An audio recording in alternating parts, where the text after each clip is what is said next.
Halo Bapak Ibu yang berbahagia, teman-teman semua. Berjumpa kembali dengan saya Dr. Andri, spesialis kedokteran jiwa dari Rumah Sakit Omni Alam Sutra Tangerang. Di kesempatan kali ini saya ingin kembali memberikan update ya, ada informasi ya terkait dengan diet atau pola makan yang penting untuk pasien-pasien yang mengalami masalah GERD. Nah, saya sengaja melihat bahwa banyak teman-teman yang bertanya terkait dengan diet GERD ataupun apa saja yang boleh dan tidak boleh diminum atau dimakan oleh orang-orang yang mengalami masalah GERD lambungnya. Karena ini seringkali menimbulkan masalah. Ya, kemarin saya sudah jelaskan sedikit tentang fungsi dari kunyit ya, dan tentunya mungkin ada beberapa orang bertanya, apa yang bisa dilakukan, Dok? Apakah harus terus dimakan atau diminum? Tentunya ini berpulang pada Bapak Ibu sendiri ya. Kalau misalnya keluhannya sudah membaik, ya tentunya tidak perlu. Ya. Dan kalau misalnya memang dirasakan tidak bermanfaat, ya jangan dilakukan. Mengapa herbal menjadi salah satu yang kita harapkan bisa membantu? Karena harganya murah biasanya dan mudah didapat ya, seperti kunyit, seperti kemarin itu. Namun ada beberapa orang yang memang mengatakan bahwa dokternya tidak memberikan izin, memberikan uh, keleluasaan untuk menggunakan itu ya. Memang ada beberapa dokter yang demikian. Jadi tanyakan saja kepada dokter Anda apakah bisa, tapi saya harapkan semua data yang saya berikan ataupun yang saya tampilkan buat teman-teman semuanya itu adalah dari website ataupun pengetahuan yang terkait dengan hal-hal tersebut dari situs yang bisa dipercaya.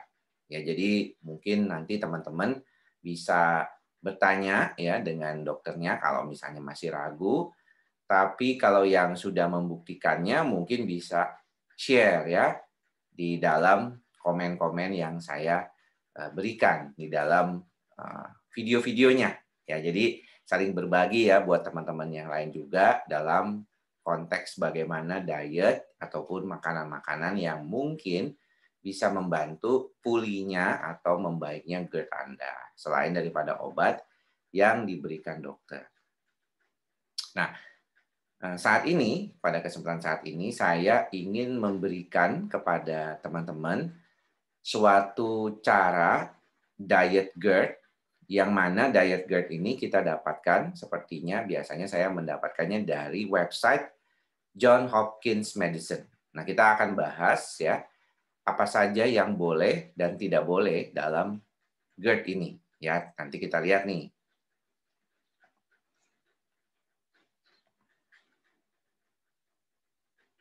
Nah, teman-teman, kalau kita lihat website yang saya tampilkan ini ya berasal dari John Hopkins Medicine ya.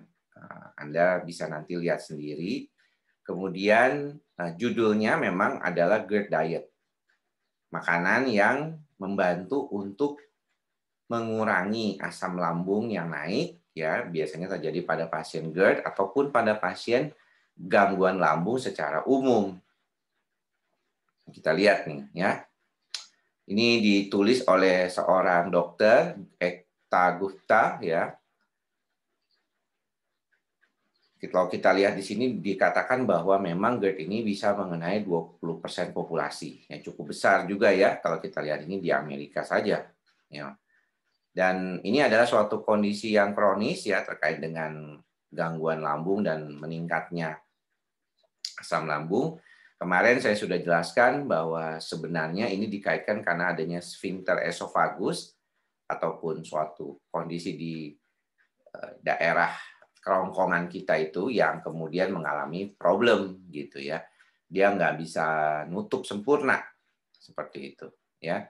Dan diet ini akan sangat berperan penting untuk membantu kita mengatasi masalah-masalah yang berkaitan dengan kondisi ini sendiri. Nah, apa saja nih yang bisa dilihat ya bahwa pertama adalah makanan yang menyebabkan orang itu mengalami asam lambungnya itu meningkat karena men-trigger atau memicu. Ya, apa saja nih yang paling penting? Pertama adalah makanan-makanan yang tinggi lemak, tinggi garam dan pedas, ya, spicy, ya, spicy food.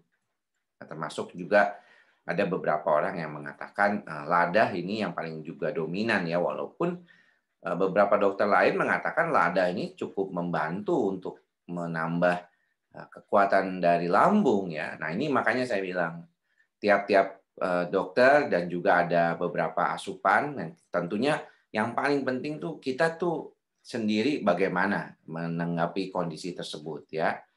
Fried food ya, fast food ya, ini yang digoreng, fast food juga, pizza ya. Mungkin ini lebih banyak karena mengandung gluten ya, seperti yang pernah saya bilang beberapa kali. Kalau banyak tepungnya itu seringkali bikin nggak enak ke perut. Potato chips ya, atau processed snacks ya, snacks-snacks yang banyak. Kemudian chili powder udah jelas, pepper ya, ini tidak disarankan juga. Jadi cabai dan lada. Kemudian makanan-makanan yang berlemak, sausage, bacon ya, dan keju, itu cheese. Ini juga banyak dikaitkan dengan tidak boleh dimakan ya untuk meningkatkan perbaikan ya dari asam lambung atau GERD-nya sendiri. Ada juga beberapa yang tidak disarankan, misalnya saus tomat ya, kemudian jeruk ya, makanan-makanan atau buah yang mengandung citrus ya biasanya, coklat, peppermint ya, dan juga carbonated beverage atau soda ya. Biasanya itu minuman-minuman bersoda tentunya. Dan memang nggak semuanya sih orang bilang bahwa nggak boleh sama sekali gitu ya. Jadi ada beberapa orang yang masih boleh minum dan makanan tersebut dalam jumlah yang relatif minimal. Dan kalau dibilang kan ini memang moderation, jadi ya yang pas-pas aja lah gitu istilahnya ya. Dan kalau bisa memang tidak menggunakan ini atau tidak makan makanan ini tuh kalau malam hari. Ini yang paling penting sebenarnya ya. Jadi problemnya memang seringkali kan reflux. Nah, kalau tadi kita bicara yang bisa memicu asam lambung, maka selanjutnya kita bicara makanan apa saja yang bisa membantu asam lambungnya lebih adem. Ya, perut kita lebih enak, nggak heartburn kayak gitu ya. Apa saja itu? Yaitu makanan-makanan yang tinggi ya, apa namanya? Fibernya ya. Kalau misalnya kita lihat bahwa banyak orang yang mengatur pola makannya, dikatakan bahwa memang makanan-makanan berserat itu kita akan mengurangi dampak kita overeating atau makan yang berlebihan. Dan kalau makan yang berlebihan ini yang seringkali malah menyebabkan terjadinya heartburn. Jadi bagaimana kita menjaga diet supaya kita lebih cepat kenyang dan tidak makan berlebihan adalah misalnya menggunakan makanan-makanan seperti brown rice ya atau beras merah bisa, oatmeal ya, sweet potatoes ya, biasanya tuh ubi ya, carrots ya, ini tahu ya, beets, carrots itu wortel ya. Kemudian green vegetables kayak asparagus, brokoli, ya green beans, ini juga sangat membantu ya untuk mengurangi eh, tidak nyamannya gara-gara asam lambung karena dia mengandung serat yang tinggi. Kemudian juga dikatakan alkaline foods. Ya, alkaline foods ini yang bisa menetralkan lah setidaknya pH lambung yang terlalu berlebihan dan ini biasanya makanan-makanan yang mengandung alkaline foods itu misalnya bananas ya, pisang, melons, cauliflower ini kembang kol ya, tapi jangan terlalu banyak ya. Fennel ini apa? Fennel itu seledri ya.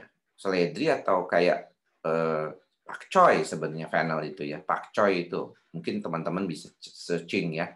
Fennel itu pakcoy kayak pakcoy. Nuts ya, ini kacang-kacangan. Kemudian juga watery food, ya watery foods ini memang banyak yang biasanya seledri, ya, kemudian timun, ya ketimun, ya lettuce, ini apa selada, watermelon, ya itu semangka, ya. Kemudian soups juga ya, kemudian herbal tea ini juga boleh sih sebenarnya. Asal jangan herbal tea yang mengandung peppermint tadi ya, karena banyak memicu. Nah, ini yang sering kali ditanyakan juga ya terkait dengan remedies. Artinya apa saja yang boleh atau tidak boleh, atau makanan dan minuman yang bisa membantu bukan obat ya. Milk ya, memang disarankan susunya ini yang non fat. Ya, non fat milk itu sering dianggap membantu lebih baik daripada yang ada fatnya. Karena kalau ada fatnya itu malah bisa men-trigger. Dan juga ada orang-orang yang punya kecenderungan itu dia mengalami yang namanya lactose intolerance. Ya, lactose intolerance ini jelas tidak bisa minum susu ya, jadi bukan caranya.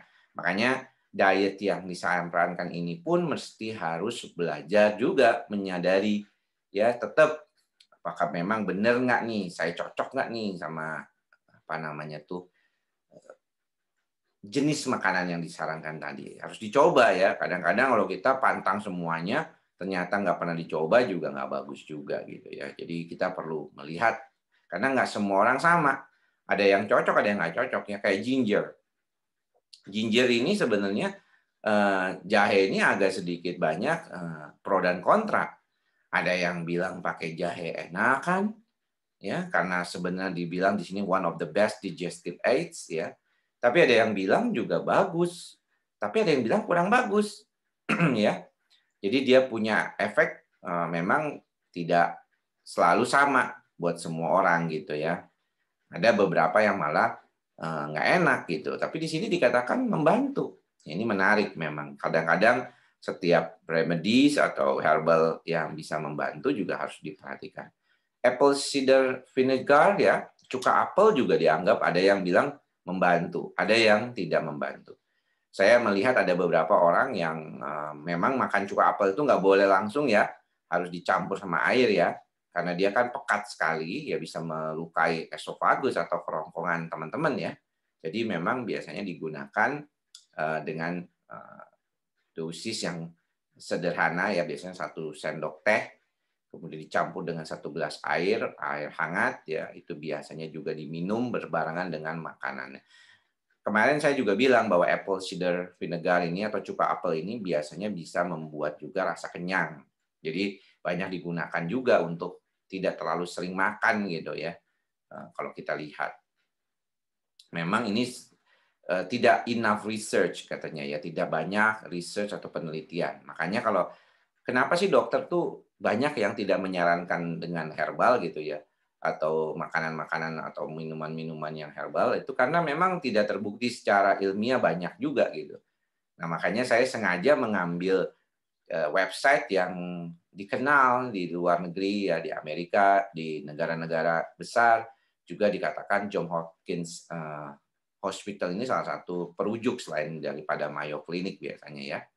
Lemon water juga ini ya, banyak yang bilang sebenarnya kan very acidic, tetapi kalau small amount dicampur dengan honey dan dicampur dengan air hangat itu malah mempunyai alkalizing effect ya, jadi menambah rasa nyaman, di neutralize ya, jadi dia bisa menetralkan stomach acid ataupun asam lambungnya ya.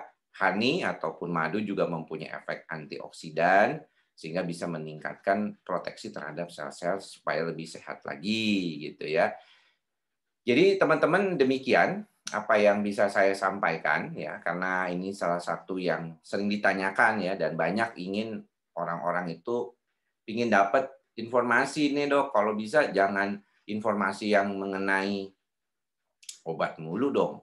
Ya saya juga pengen kalau bisa nggak pakai obat gitu dok ya. Ya saya juga ingin membantu teman-teman.